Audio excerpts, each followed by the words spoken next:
Matthew chapter 13 में प्रभु ने बहुत मिस्ट्री बताई है और एक एक मिस्ट्री परमेश्वर के राज्य का उपमा दिया है। जंगली दाना गेहूं के बारे में प्रभु ने बोला कि परमेश्वर का राज्य ऐसा है कि किसी बैरी ने जाकर जंगली दाना बो के चला गया और दोनों भी उगता है। नौकर कहते हैं स्वामी हम जाकर जंगली को उखाड़े क्या? प्रभु कहते हैं नहीं, दोनों को बढ़ने दो, कटनी के समय मैं इनको अलग कर लूंगा। ये एक मिस्ट्री है जो प्रभु ने बिल्कुल दृष्टांतों में कह दिया।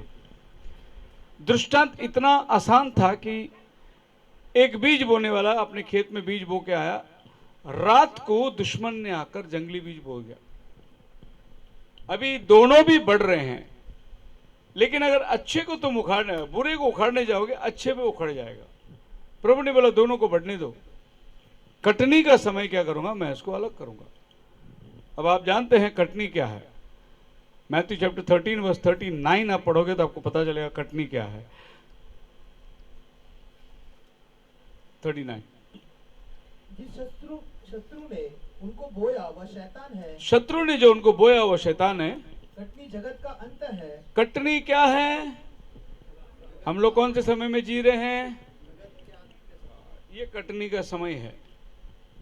बाइबल में जब भी कटनी आती है समझना वो अंत के दिनों के बारे में बात करती है। यानी प्रभु बोला कि दोनों को बढ़ने दो, अंत के दिन में मैं इनको अलग कर लूंगा। इसका मतलब है कि अंत के दिनों तक दोनों साथ में बढ़ेंगे। साथ में बढ़ने का मतलब यह है कि जब गेहूं भी हालेलुया बोलेगा, जंगली भी हालेलुया बोलेगा, दोनों साथ में बढ़ रही है कि खेत में बारिश दोनों पे गिर रही है, धूप दोनों पे आ रहा है और दोनों में बिल्कुल फर्क ही नहीं पड़ेगा, दोनों सेम रहेगा। लेकिन जब फल आने का टाइम होता है तब पता चलता है कि ये गेहूं है और ये जंगली है, और ये केवल किसान को मालूम है। अब इसके मिस्ट्री क्या है, इसमें क्या मिस्ट्री है, ये तो सबको मालूम है। खेत में बीज बोया और फिर उसमें जंगली दाना भी आता है, सबको मालूम है। मैंने ये बात पहले भी कही थी, एक बार मैं आपको फिर बताना चाहता हूँ। एक समय में जब मैं अपने गांव में था, कटनी का समय था, हम भी अपने चाचा के साथ में चलो गए घर में, वो खेत काटने के लिए गए। सब लोग धान काट रहे थे, हमारे हाथ में भी दिया था, वो भी काट रहे, हम लोग भी काट रहे थे। काटते काटते अचानक जो है मेरा चाचा वहां से मेरे को बोला रुको रुको रुको रुको रुक, आराम से आराम से। और मैं बोला आराम से क्या? मैं भी समझा क्या मतलब, ऐसा अचानक बोला ना रुक रुक रुक, उसको मत काट। मैं भी डर गया। वो आए धीरे से और उनके हाथ में भी सुआ था, उन्होंने वो झाड़ को पकड़ा, आराम से काटा और बड़े आराम से उसको बाहर लेके गया, वो खेत के बाहर, और उसको बाहर रख के आए। मैं बोला ये क्या है? बोले जंगली है। मैं बोला फिर इसको इतना आराम से काट के, आराम से, गेहूं को तो तुम यूं गजागज काट रहे हो, इधर गिर रहा है उधर गिर रहा है, इसको इतना आराम से काट के क्यों लेके गए?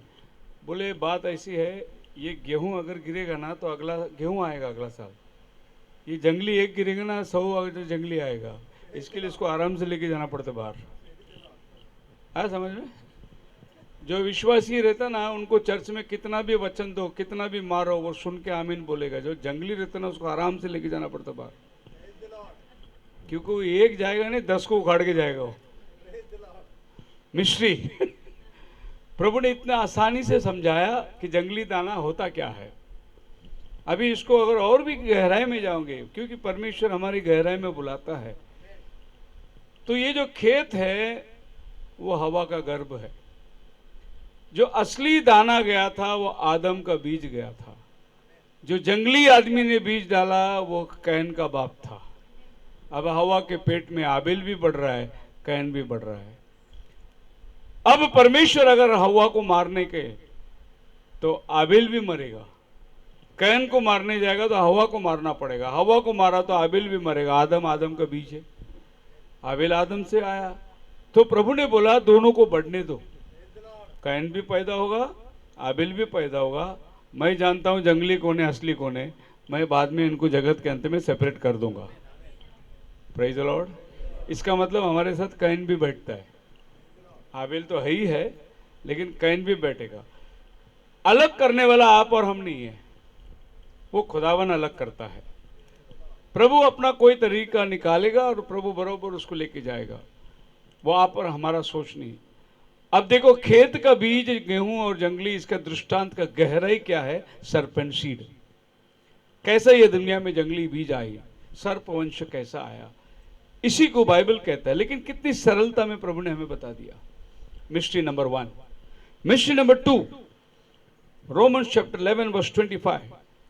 Now mystery number 2 is blindness in part has happened to Israel.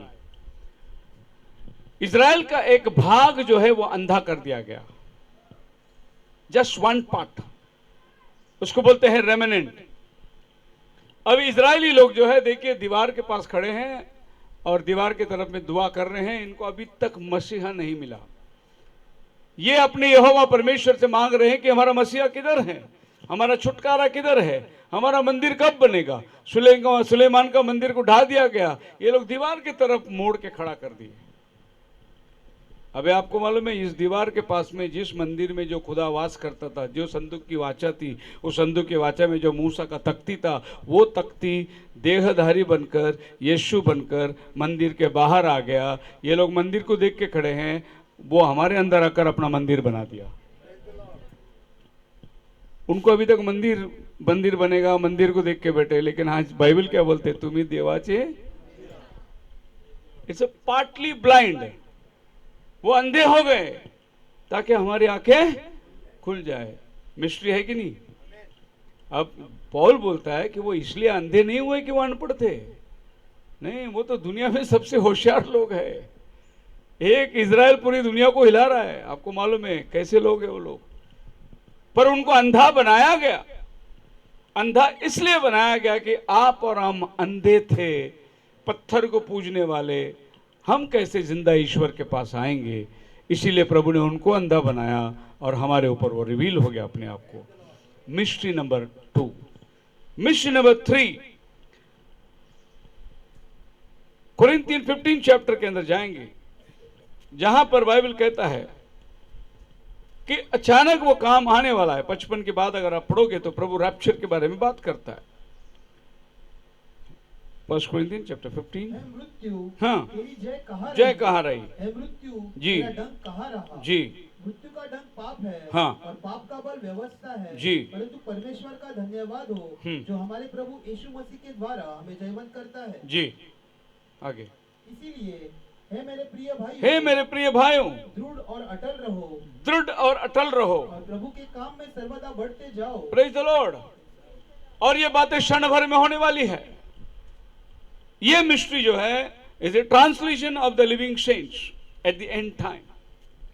जो प्रभु के संत है उनका बदलना, ट्रांसफॉर्मेशन होना, वो क्षण भर में पिछली तुरी मार फूकते ही होगा, हम सब बदल जाएंगे। ये एक मिस्ट्री है।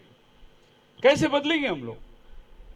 अभी ये 55 साल का शरीर कैसे बदलेगा। बाइबल बोलता है हम फिर से जवान हो जाने वाले हैं। कैसे जवान होंगे। Within twinkling of an eye. अगर पौल ने कोई स्पीड को देखा कि कितना फास्ट हम लोग चेंज होने वाले हैं, तो ये आंखों की पलक जो है इससे पास कुछ नहीं मिला। ये आंखों की पलक आपको खुद को नहीं मालूम है पलक कब लगता है।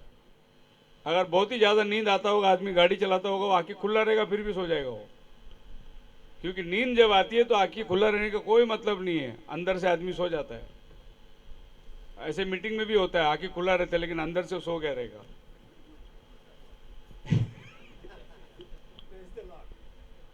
फिर ऐसा बीच बीच में जाग के प्रेज लॉर्ड बोलना पड़ेगा। तो ये एक मिस्ट्री है कि हम कैसे बदलेंगे और कितना जल्दी बदलेंगे। क्षण भर में पलक मारते ही पिछली तुरी फूकते ही होगा। अभी बाहर के लोगों को प्रश्न हो गया, अगर हम बदल जाएंगे तो फिर ये बॉडी का क्या होगा। एक पास्टर आए थे बहुत साल पहले, बोले कि ऐसे कैसे हो सकता। अभी समझो मैं बदल गया, अभी मेरा पैंट शर्ट मेरा पर्स है ये, इसका क्या होगा। बोलते हैं मैं बदल गया, इसका क्या। अरे वो जन्नत में जाए ना, तू जा, इसका क्या होगा बोलता रैप्चर के टाइम पे। मतलब लोगों को प्रश्न पूछना है तो बहुत सारे, ऐसे कैसे हो सकता। लेकिन बाइबल बोलता है पलक मारते ही पिछली तूरी फूंकते ही होगा, लास्ट ट्रम्पेट, हम सब बदल जाएंगे। और ये क्षण भर में होने वाला है, हम सब बदल जाएंगे। मतलब ब्रदर आपको क्या बताऊं, भाई ब्रनम जब भी गए थे beyond the curtain of time में, तो उसकी छोटी बेटी वो 18 साल की जवान लड़की थी और उसकी पत्नी एक जवान लड़की के समान, लंबे बाल, और पहचानने नहीं आ रहा है बेटी और माँ दोनों एक जैसा, एक ही शरीर में। तभी भाई ब्रह्मम उसको देखा, वो लड़की आई, भाई ब्रह्मम के गले में गिर गई। तो ब्रदर ब्रह्मम ने उसको पूछा, बेटा मैं तुमको पहचाना नहीं। बोले मैं आपकी बेटी शारोन। बोले वो तो बहुत छोटी थी। बोले ये परमेश्वर का राज्य है, इधर कोई छोटा नहीं कोई बड़ा नहीं। और वो बोलती देखो मम्मी आ रही है, देखो पीछे। तो उसकी वाइफ आ रही थी। सो ब्रदर ब्रह्मम बोलते कि कुछ अजीब ही लग रहा था वहाँ, हम लोग एक अनोखे शरीर में थे। और ब्रदर ब्रह्मम की वाइफ आके उसको गले में गिरी, उसको चूमने लगी। तो भाई ब्रह्मम बोलते जैसे हम दुनिया में रहते थे, शरीर की सेंसेशन वो कुछ भी नहीं था वहाँ पर। वहाँ एक दैवीय प्रेम था, मतलब एक अजीब किस्म का, और सब एक जैसा। और फिर एक ब्रदर को मैंने देखा और वो मेरा दुश्मन था एक नंबर का। उसको देखते ही मेरे को गुस्सा, मैं बोला अरे ये कैसा स्वर्ग में आ गया, ये तो मेरा नंबर 1 दुश्मन है। उसको ब्रदर ब्रह्मम बंदूक लेके गोली मारने को गया था। बोले एक नंबर का कट्टर दुश्मन स्वर्ग में कैसा आ गया। फिर बाद में प्रभु ने ब्रदर ब्रह्मम को बोला, तेरे ही एक मीटिंग में उसने पश्चाताप किया, क्षमा मांगा, मैं इसके लिए उसको स्वर्ग में ले लिया। अभी ब्रदर ब्रह्मम बोलते जब आप ही क्षमा किया तो मैं कौन होता है। इसको बोलते हैं डिवाइन लव। मतलब वहां आपका कोई बैरी नहीं होगा, आपका कोई मित्र नहीं होगा, आप एक जैसा एक समान रहोगे। बोलो हालेलुया। सदुसी परुसी लोग इस बात को नहीं समझ पाए। वो यीशु के पास आए, बोले कि एक औरत, उसका पति मरने के बाद उसके भाई से शादी किया, वो भी मरा, फिर उसके तीसरे भाई से शादी किया, वो भी मरा, चौथे से शादी किया, वो भी मर गया, 7 भाइयों से शादी किया, 7 भाई मर गए, अंत में औरत भी मर गई। और जब ये सब जी उठेंगे तो 7 आदमी जिंदा रहेगा, या औरत भी जी उठेगी, तो किसकी पत्नी बनेगी? सबकी पत्नी तो हो चुकी है। प्रभु बोला तुम भूल में पड़े हो, जब हम जी उठेंगे तो हम देवदूत के समान रहेंगे। कैसे रहेंगे? मतलब लोग रिजरेक्शन को कुछ अलग सोच रहे थे कि ऐसा कैसे हो सकता है रिजरेक्शन। प्रभु ने उनको समझाया रिजरेक्शन ऐसा ही होगा, हम सब फरिश्तों के समान रहेंगे। We all will be like angels. Is it a mystery? आपको लगता है कुछ मिस्ट्री है? हम ये शरीर की दशा में रहते हैं, रोते हैं, कहरते हैं, दुख है, तकलीफ है, बीमारी है, आंसू बहाना है, लेकिन जब हम उस शरीर में चले जाएंगे तो वहां पर इस शरीर का कोई भी लक्षण नहीं रहेगा। वहां हमें ऐसा 1 बजे तो खाना खाने को जाने की जरूरत नहीं पड़ेगी। वहां पर हम लोग मीलों मील तक और सालों साल तक सिर्फ बैठ के प्रभु का वचन सुनते रहेंगे। भूख नहीं लगेगी, सिस्टर लोग को घर जाना नहीं है, कपड़े नहीं धोना है, बर्तन नहीं घिसना है, कोई काम नहीं है वहां पर। सिर्फ प्रभु की सानिध्य में रहना है, प्रभु का धन्यवाद करना है। क्या अनोखा दिन होगा। अभी आप बोलेंगे ऐसा हम करने वाले हैं क्या? जी, आप पहले किए थे, आपको नहीं मालूम है। क्योंकि अय्यूब बोलता है कि जब पृथ्वी का नींव प्रभु डाल रहा था और सब जय जयकार कर रहे थे, तब तो कहाँ था? प्रभु ने अय्यूब को पूछा। मतलब यह है कि आप वहां जय जयकार कर रहे थे, इसीलिए आज यहाँ जय जयकार कर रहे हैं। आपका असली अस्तित्व आप यहाँ बता रहे हैं, क्योंकि हमारा नया जन्म हो चुका है। We are born again. हमारा पुराना मनुष्यत्व खत्म हो गया, जो ये धरती के माँ बाप से पैदा हुआ था। वास्तविक में शरीर वो है, लेकिन हमारा वो आदमी मर गया। अब मैं मसीह में नया हूं। इसलिए पौल बोलता है अब मैं मसीह में नई सृष्टि हूं। We all became new. हमारी पुरानी बातें जो है वो बीतती चली गई। सो ये बॉडी के अंदर इतना ट्रमेंडस चेंज आ गया, तो फिर जब प्रभु आएगा हम चेंज हो जाएंगे, तो उसमें कितना जबरदस्त चेंज होगा। Praise the Lord. Mystery number 4, The New Testament church has one body composed of both Jews and Gentiles. अब यहूदी लोग जो है अन्य जाति से नफरत करते हैं, अन्य जाति से बात नहीं करते, अन्य जाति के हाथ से पानी नहीं पीते, लेकिन एक टाइम आने वाला है, बाइबल कहता है कि प्रभु ने यहूदियों को और अन्य जाति को एक ही शरीर में शामिल किया, और वो उसका चर्च है, उसकी कलीसिया है। अब यहूदी लोग आके यीशु मसीह के पास में बातचीत करते थे, प्रभु अन्य जाति है, वो गैर कौम है, हम यहूदी हैं, हम सदूसी हैं, हम परुषी हैं। ये भेदभाव जो है ये दोनों निकलकर एक ही देह में प्रभु यहूदियों को और अन्य जाति को शामिल करेगा। एफिशियन 2:3 में लिखा है, 13 में लिखा है, क्राइस्ट जीसस ये वो समटाइम्स फार अपार्ट, हम बहुत दूर थे लेकिन आज प्रभु में हम लोग परमेश्वर के निकट आ गए। हम दूर किस लिए थे? हम परमेश्वर को जानते नहीं थे, हम मूरत की उपासना करते थे, ईश्वर का ज्ञान हमें नहीं था, काट और मूरत और पत्थर को हम पूछते थे। आज हमें परमेश्वर ने अपने करीब लेकर आया और आज हम जिंदा खुदा को पहचानते हैं। बोलो हालेलुया। आज के तारीख में जब हम लोग देखते हैं हमारे शैतान के इस दुनिया को, वातावरण के अंदर को, आपको लगता नहीं क्या कर रहे हैं लोग यार? क्या धिंगाना हो रहा है, क्या नाच गाना हो रहा है, क्या शराब, क्या ढिंगाना, मारपीट, क्या लपड़े। आप देख सकते हैं, देखो होली आ गया, उसके अगले दिन न्यूज़पेपर में आएगा किसी ने आग फोड़ दिया, किसी ने क्या कर दिया, किसी ने क्या कर दिया। दहीहंडी आ गया, अगले दिन पेपर में आएगा ऊपर से गिरा, किसी का हाथ फ्रैक्चर हो गया, किसी का सर फूट गया। दिवाली आ गया, अगले दिन आएगा न्यूज़पेपर में किसी का हाथ जल गया, किसी का बम फट गया, किसी का क्या हो गया। मतलब आदमी अपने नाश के लिए सब कुछ मौज कर रहा है। और जब आप हमारे पास देखो, हमारे पास ना दिवाली है ना दिवाला है। उधर देखो, अब ब्रदर के घर में क्या होता है, देखो हर दिन कोई ना कोई पूजा, आज ये नारायण, वो परसों वो नारायण, परसों ये नारायण, 365 दिन प्रॉब्लम ही प्रॉब्लम है, पूजा ही पूजा है, समस्या है समस्या। एक जन ने कह दिया कि अच्छा हो गया सारी देवी देवता इंडिया में पैदा हुए,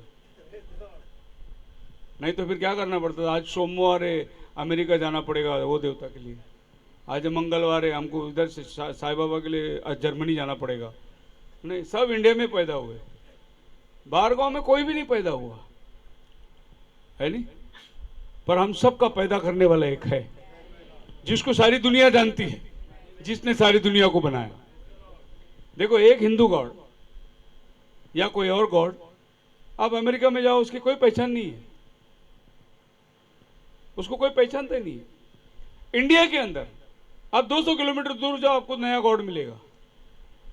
हर 200 किलोमीटर के बाद में आपको एक नया गॉड मिलेगा, एक नया तरीका मिलेगा, एक नया वर्शिप मिलेगा, एक नया लोगों के रीत और रिवाज मिलेंगे। आप राजस्थान में जाओ, उधर ऊंट वाली देवी मिलेगी आपको। आप कलकत्ता जाओ, उधर काली देवी मिलेगी आपको। ये सब अलग अलग प्रांतों में है, लेकिन आपको मालूम सबको बनाने वाला कौन है? बाइबल का खुदा, जिसने सबकी रचना करी। बोलो हालेलुया, जोरदार ताली उस खुदा के लिए। बाजू वाले को मारो धक्का जो सोता रहेगा उसको। फिफ्थ मिस्ट्री, बस खत्म करने वाले हम लोग। Fifth mystery, the living Christ, same yesterday today and forever. यीशु मसीह कल आज युगानुयुग, ये एक बहुत बड़ी भेद है, क्योंकि बाइबल में लिखा है तुम्हारे पास एक दिन ऐसे लोग आने वाले हैं, ऐसे देवी देवताओं को मानेंगे जिसको तुम्हारे पूर्वज लोग नहीं जानते थे। ऐसे एक समय आने वाला है, तुम्हारे लोग ऐसी देवी देवताएं बनाएंगे जो तुम्हारे पूर्वज लोग नहीं जानते थे। और ये कमजोरी आपको बाहर देखने की जरूरत नहीं। हमारे क्रिश्चियनिटी में जाइए, रोमन कैथोलिक चर्च में जाइए, उधर मेरी का पुतला रखा है, मेरी देवी मेरी माता। अब देखिए, अब्राहम को पूछिए कि तुमने कभी मेरी देवी को माना क्या? पूछिए अब्राहम को। इसहाक को पूछिए, ये मेरी देवी को पहचानते क्या तुम? वो बोले ये तो यीशु की माता है ना, ये कब देवी बन गई? वो यही सवाल पूछें, क्योंकि पुराने नियम में मरियम को कोई देवी मानता ही नहीं था। नया नियम में वो क्या बन गई? मदर ऑफ गॉड बन गए, परमेश्वर का माता बन गए वो। जैसा यरूशलेम माता, यरूशलेम माता गॉड का फीमेल पार्ट बन गई, फीमेल। सो यीशु मसीह कल आज युगानुयुग एक सा है, ये अपने आपे में एक बड़ी मिस्ट्री है। वो कभी पुराना हुआ ही नहीं। मैं पुराना हुआ, मेरा घर पुराना हुआ, सब कुछ पुराना। हमारे बाजू में एक अंकल रहते थे, बहुत अच्छे मजाक वाले अंकल थे। तो उसके घर में क्रिसमस आई, पेंटिंग वेंटिंग चल रही थी।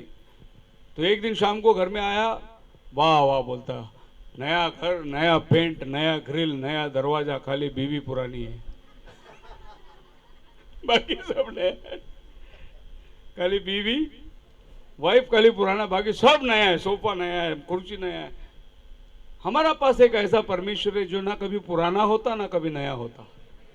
वो एक सा है। हालेलुया।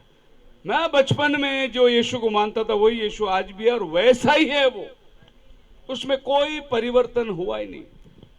लेकिन आप दुनिया की तरफ देखिए, एक समय था जब इन इंसानों को लोग पूछते नहीं थे, लेकिन आज ये इंसान परमात्मा बन गया, ये इंसान पूज्य कहलाया। उसके बाद वो मर गया, वो देवता बन गया। उसके बाद ये मर गया, ये देवता बन गया।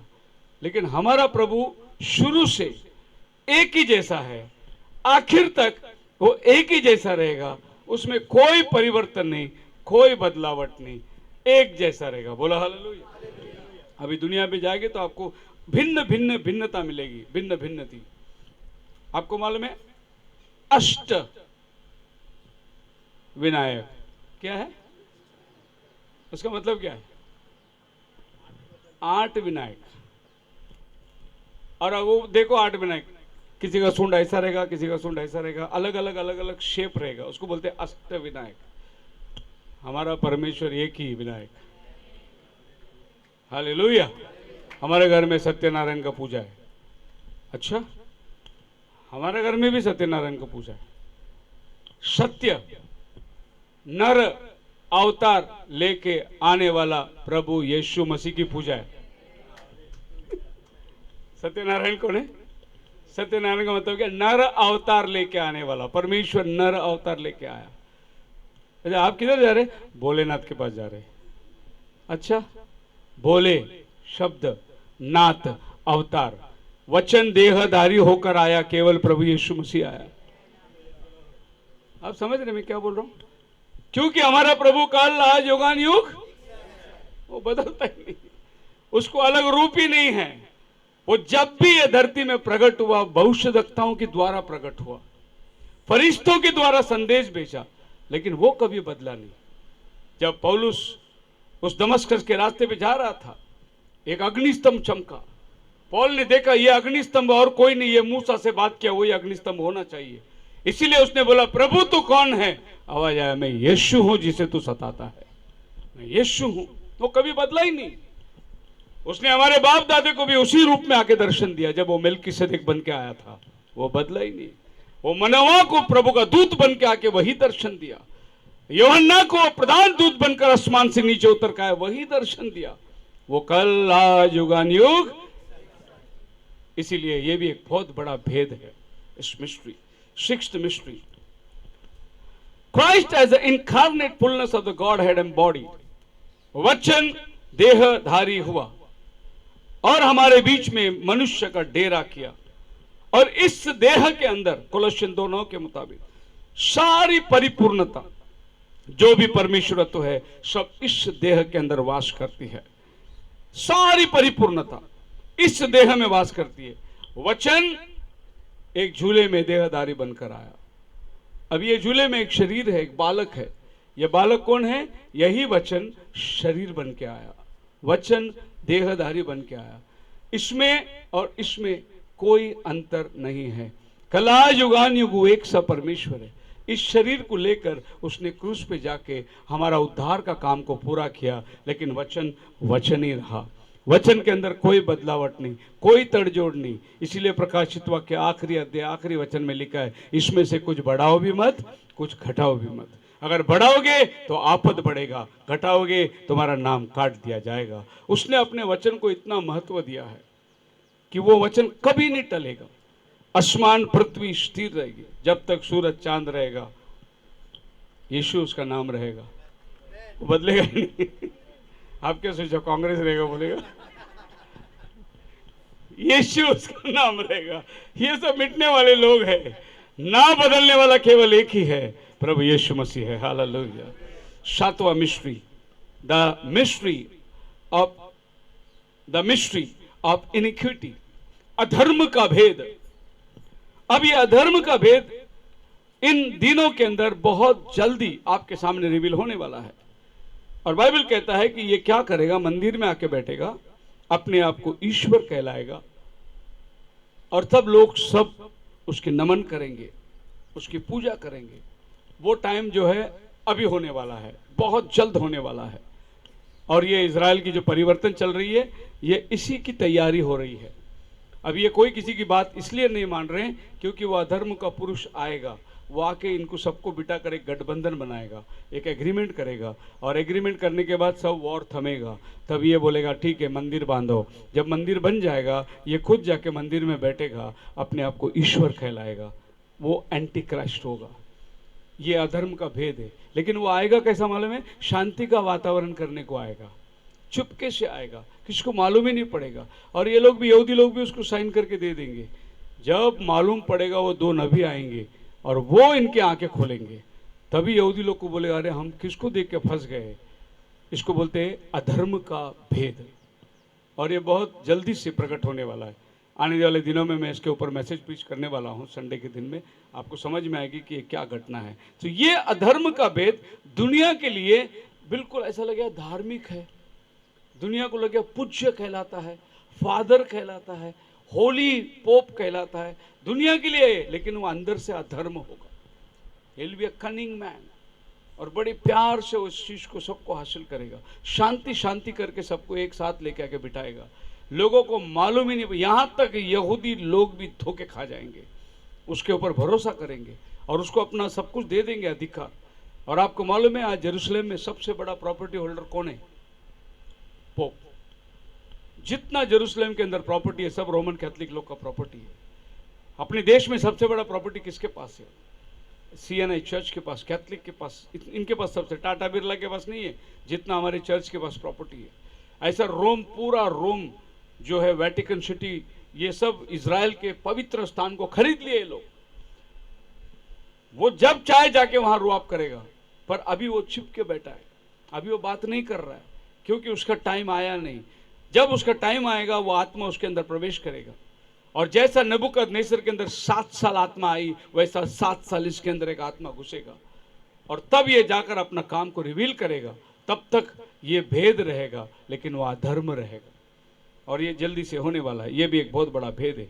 वो मंदिर में बैठकर अपने आप को ईश्वर कहलाएगा। Who opposeth and exalteth himself, all is called God, सबसे ऊंचा कहलाएगा, उसके आगे कुछ है नहीं। और ये कहाँ बैठेगा? बाइबल बोलता है वो उस पर्वत पर बैठेगा जिसको 7 सिर है, और ये 7 सिर जो है वो रोम शहर के अंदर है।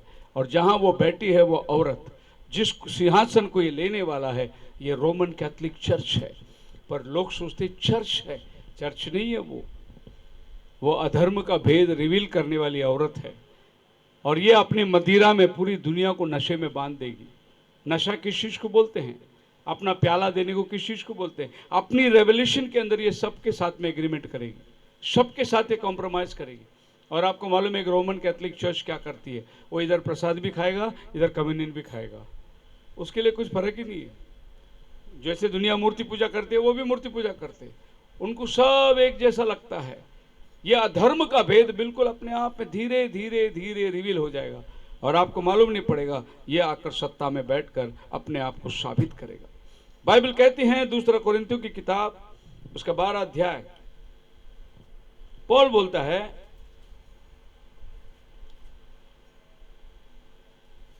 I knew a man in Christ about 14 years ago. I cannot tell whether out of body, I cannot tell God knoweth. Such a person caught up into 3rd heaven.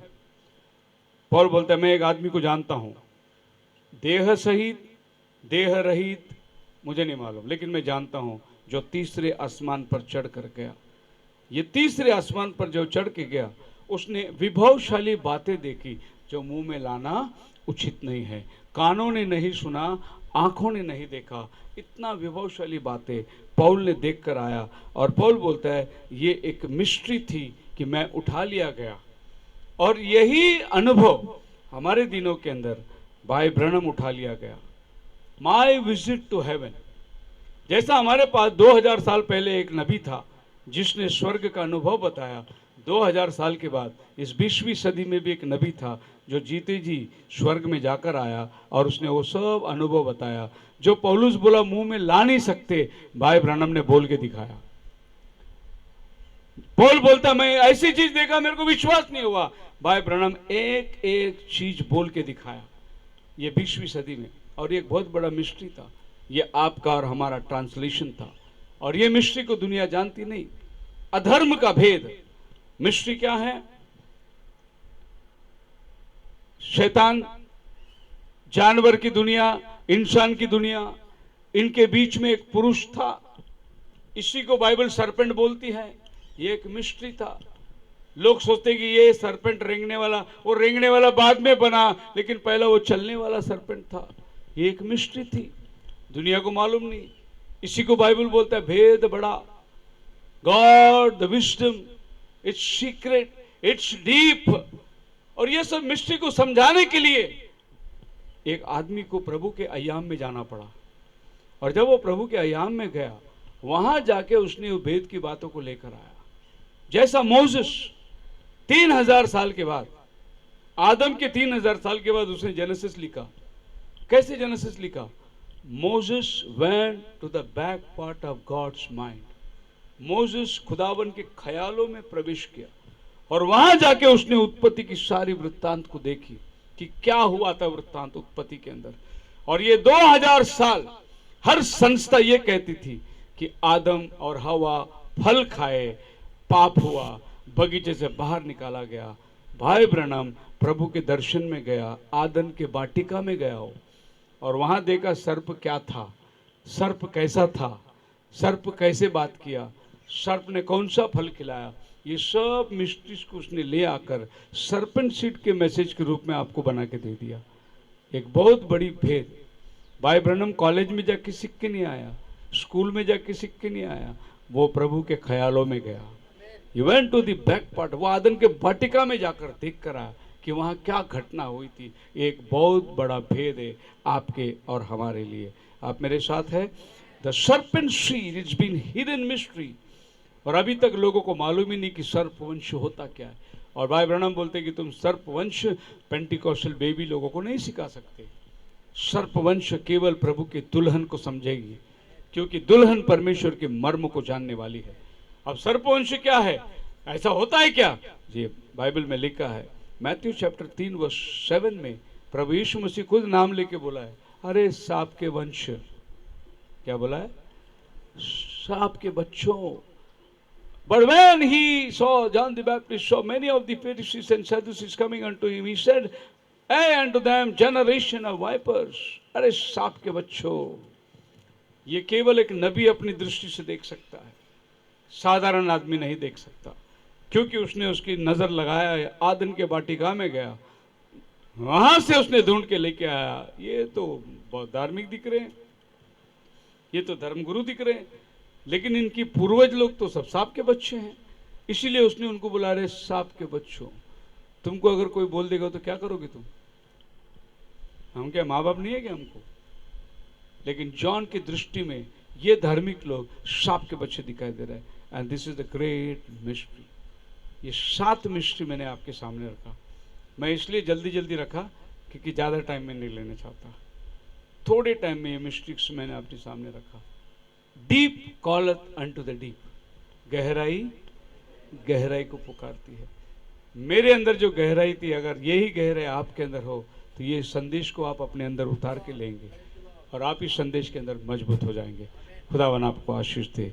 खड़े हो जाएंगे हम लोग सब, प्रार्थना होती है।